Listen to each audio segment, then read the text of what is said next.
Our project is the comparative study between an electrical and non-electrical desalination system for agriculture, particularly the desalination of brackish water for crop irrigation. The aim of this project is to investigate and model these desalination systems, specifically for wheat irrigation, which has a tolerance of 7 decisiemens per centimeter. The need for this study arises due to the ongoing global water crisis. By desalinating brackish water, we are able to produce more water for crop irrigation, thus aiding in alleviating the stress on the supply for potable water.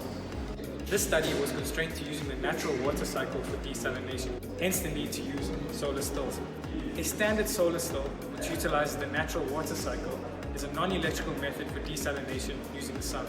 The solar still is a container with a glass cover placed at a specific angle. The water in the basin of the solar still heats up due to solar radiation, thus causing evaporation. This evaporated water then condenses on the glass cover and flows down into a collection pipe. 2 solar stills were designed, implemented, and tested against each other. A standard passive solar still was tested against an electrified active solar still, which made use of heating and cooling systems. These systems were a simple geyser element and a fountain pump to constantly run a thin film of cool water over the glass. The salinity bracket for brackish water was found to be 500 milligrams per liter to 10,000 milligrams per liter. Both of these bounds were tested to ensure that sufficient desalination occurs and to identify how the system interacts with increasing amounts of salinity. The hypothesis of the study was that although the active solar still would consume more energy, the output yield of desalinated water would be greater. After conducting the comparative experiment, our results were analyzed. This graph contains the data with the largest difference in the glass temperatures between the solar stills. This with the active solar still at a maximum of 6 degrees Celsius cooler, resulting in 125% more output yield.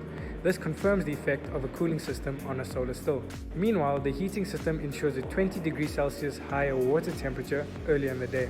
The graph shown depicts both the output yield of each solar still as well as the total power, solar radiation plus electrical, versus the testing day. The lowest output yield seen on the left did not have any cooling system and had the poorest solar radiation, which explains the significantly low result. A maximum power of 6,190.28 watts was consumed, which resulted in the greatest desalinated yield of 1,450 milliliters. This final graph depicts the effect of increasing the surface area and thus the input power into the solar stills. This clearly indicates a larger difference between the active and passive solar still. This implies that the active solar still will produce an even larger difference on a greater scale. However, this relationship is expected to be logarithmic for larger surface areas.